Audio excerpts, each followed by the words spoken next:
Understand the importance of that. Saying thank you, saying excuse me, it helps you out. Like I told you, I was in the city of Trade, and there's a lot of violence going on, but wherever I went, I just respect people, and it kept me out of harm's way, just by showing people respect. Hey man, how you doing? See them, hi. Because you can't come in here like the brothers are looking at us, and we looking good, and we acting like these guys don't matter. Because when you do that, that's a problem. So we might order. I might go in the restaurant in the hood and grab something to eat. The food is a little cheaper, so sometimes I might go in there. But when I go, guess what? If they need something, I might hook them up. But I'm saying, but guess what? There's going to be a connection. I'm not going to walk by them like I don't even know you, and like I'm better than you, because they can sense when they think that you think you're better than them. That's why I tell y'all, when you get this information, you have to share it with people in a certain way. Oh man, I was at this thing today. Brother was speaking. We had a lot of positive men in here. Man, it was good. Next year, I want you to come with me. You know how me and you are. We cool. And then that encourages them, and they'll be like, all right, I'm in. But if you go back and be like, oh man, I ain't messing with y'all, man. Y'all smoking, man. I'm better than y'all. Then I ain't gonna work. That's not gonna fly. Because guess what? You're still working on yourself. You're not all the way here yet. I don't expect you to leave here and just make this 360-degree turn, and then all of a sudden you're not even messing with anybody. It's going to take time. That's why you got to know and start to understand these steps. And that last thing with trustworthy friends, you have to understand that. You need trustworthy friends. People that's going to hold you accountable. Okay? Now, I love the gentleman, a guy named Hill Harper. Who heard of Hill Harper? And he got the book Letters to a Young Brother. That book first got me into mentoring because, Hill Harper came from a nice background. His father was like a dentist, his grandfather was a dentist. The family had some issues, but they sent him to private school and things like that. He went to college with Barack Obama. So intelligent man, and he just chose acting. But he wrote this book. But you know what he said? They was interviewing him, and they said, listen, they said, you have it, because he was going into jail talking to the young boys, young men. And they said, you're not from the jail. How do you go in there and talk to them? No, he said, because all I do is I look them in the eyes, and they know I mean it. What I say, I mean. So all I'm telling people is, they don't have to be where you're from. Because I don't like that. I don't like when people go out and they speak when they're talking to the youth, and you'll have somebody else, and man, he's not even from the hood. What difference do it make? So what? Because his family did the right thing and made right decisions. What's the big deal? It's the truth. It's going to help you. That's all that counts. How are you going to help me? If you tell me if that's the truth, then that's what's up. And that's what it's about, y'all. And that's what Hill said. I just look them in the eyes, man. I tell them the truth. And when you read that book, Letters to a Young Brother, those stories in there are real stories. Those are letters that the average person may ask. Beautiful letters. And so watch this. This is what I get from him. Living your truth means behaving as the most truthful representation of who you are. If you are completely yourself, you will exhibit your own unique swag. Own unique swag. I work in the nonprofit area. I was working in pharmaceuticals, and I must say, where I was at when I was in pharmaceuticals for 10 years, most of our meetings, mostly Caucasian, or people, watch this, that was from other countries, because it was just global, it was universal. And I just still had my own style. They didn't care. As long as I wasn't disrespectful, as long as I wasn't slurping that coffee, but they didn't care. I could get the job done. And I was still polite and I was still respectful. So if I walked with a little bit of extra little kick with it, so what, can you get the job done? That's right. You know what I mean? I'm confident of who I am. They want to know, can you get the job done? And they'll say that. I like it. He don't change who he is. But I put in hours and I burned that oil. I made sure I put work in. And guess what? I came on time. Now you can't come in all smooth and trying to walk cool and late. See what I'm saying? There's an art to this thing now. No, you come in, you on time. They'll see the cool walk on your way getting some water during the break. You see what I'm saying? You gotta be on time, y'all. You have to be on time. First thing I tell young people to get their job, listen, your work, if you start at 8, get there 7:45. You don't get there 2 minutes to 8 and you eating a sandwich. And I done seen that a lot. I'm here at 8 and I'm going to then you eating and everything. Now you're not ready to work. Now you labeled. Behaving as the most truthful representation of who you are. If you are completely yourself, you will exhibit your own unique swag. That's it. You're doing it. I'm doing it my way, but I'm doing the right thing. And I'm not offensive, and I'm not disrespectful, and I'm not touching on people. Or I'm not at this conference, young man, and I'm eating, and every girl walk by, I'm just looking. Can't even eat your food. Falling on your lap, because you just keep looking. Remember, you ever see people unnecessary cuss words? Sometimes, man, I mean, some stuff just, you know what I mean, just unnecessary. You didn't even have to put that right there. You know what I mean? So, but that's all the people do. You just start cursing. You know what? I'm dealing with a group of kids. We're in the van, and I say, if you use profanity in the van, I'm stopping wherever we at, and you got to get out, right? They curse and don't even know they curse, right? You know that they honestly don't know, that they. And I'm like, yo, I stopped the van. They're like, what you stop for? I said, man, you said about 3 curse words. I'm like, for real? I'm like, yes.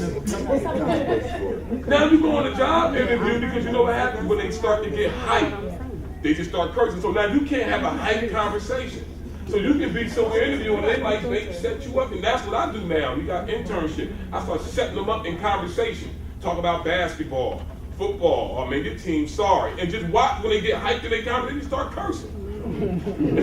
It's funny you know, with the conversational piece. I know one day I was on the phone with my younger son, and he thought he hung up, but he didn't. Right. He was with his friends, and he was just, bleep, bleep, bleep, bleep, bleep. So I pulled over the car and I was like, so when I got to him and I started writing everything down he was saying, so I said, well, did that have to go in that sentence? Did you have to say this or could you have said that? He was like, what? I didn't say, you forgot to hang up. Like, I heard everything you said. But that's not, you know, we don't know because we don't, you know, right. When they're with their friends, you can, you know, you don't know what they're saying. But it was incredible. You know, it's got to be, you know, young men. Brothers, young brothers, listen, we have to be mindful, you know, okay? I don't got a question, but what she was saying, it was basically, but like, we don't, like, we curse around our friends, because that's our friends, so we don't do that in front of our Brianna, you curse around adults, so girl. So, girl, you shouldn't be the one to. Don't let them fly out now, yeah. No, but if you curse around your friends, your friends are adults too, you know. So you have to respect yourself if you want to get respect. But you got to think about what you're saying because all this stuff carries on. And you might say, well, I'm not talking to my mother or my father, but you're talking to somebody else's mother and father when you're talking to other kids in the presence of their family. Word of wisdom. And it's the same thing that I'm saying about this shooting and killing and all that kind of stuff. You don't know if you're killing your mother, your father, your cousins, or anything. You don't know what you're doing, and these people are still doing it. And that's what we need to tell people. Right. You know, when you pull that gun out or whatever you're going to do to somebody, you don't know who it is that you're going to, you know, assassinate. You know, because we're all part of each other. Right. You know, we're all a big family. So people need to think, and you need to portray that in your activities and tell your friends, be careful what you do. Be careful what you do. One more question. I like the fact that you touched on common courtesy and respect. Right. Because today, young men don't know that they're supposed to open the door for women. Right. Or if there's a woman standing, that they should get up and give them their seat. Or just, excuse me. Right. They don't know that. I remember I did that. You know, we was on the bus at the school, like the school public bus. I was my first year in high school, and these older women, they were standing up on the bus. And I know my mom taught me that. Plus, she was a bus driver too. So and I'll never forget the first day I didn't do it.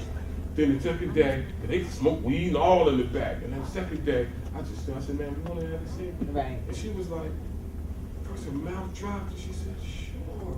And she sat, and I just held on to the thing. But guess what, y'all? Because I was like a freshman, sophomore, but that got me respect. They was like, oh, that's a cool dude right there. It goes back to what they say up there. Cool is just who you are, it's confidence. One or two might have said, oh, that's like some old nerd move. But there was a couple guys that was like, man, that's all right, because you don't know if they wanted to make that move.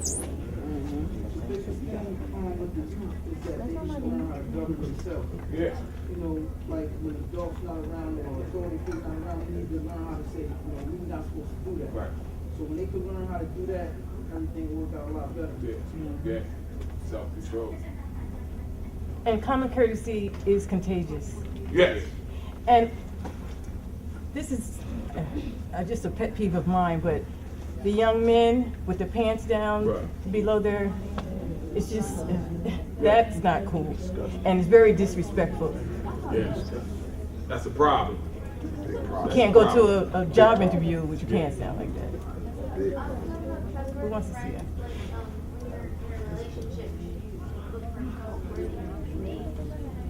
Yeah. Of course. Yeah. Because of course. Make sure that they have some qualities in them. And there's some things you'll start to see in people. You'll see it. You make sure they have these qualities. Are you related to Stacey? Who? Stacey Morgan. Stacey who? Morgan. Tracy Morgan. Nah. Stacey, so. Yeah, because you looked at my name is Stacey. Yeah. Stacey, I just wanted to, did she speak? Did someone speak? No. I'm sorry. I just wanted to piggyback off of the common courtesy. Right. I was in church one day. I go to First Baptist here, and Pastor Sorby said, common sense. Right. It's not common sense, common courtesy if a person doesn't know. That's You know what I'm right. saying? Yeah. And I think that's the slippery slope that we're running on right now. It's common courtesy for a man to open the door, get off the chair if a woman's standing. But if that person or that man does not know, or that person doesn't know, it's not common courtesy right now, or common sense. Yeah. Well, if you're piggybacking on me, I said they don't know. Okay, I'm sorry. That's what I said. Okay. Yeah. But it is, you're right, and that's why I teach. That's one workshop that I do that we talk about, because it's and they can't get it. You know what I mean? First, we got to slogan. First, you got to care. You know what I mean? And when you start to care about these things, and then you just start little by little and start knocking out a few things, man. So. Each one. I think it's 12:30, right? It's time to get ready for lunch. We got one more, and then we're gonna go. What's up, man?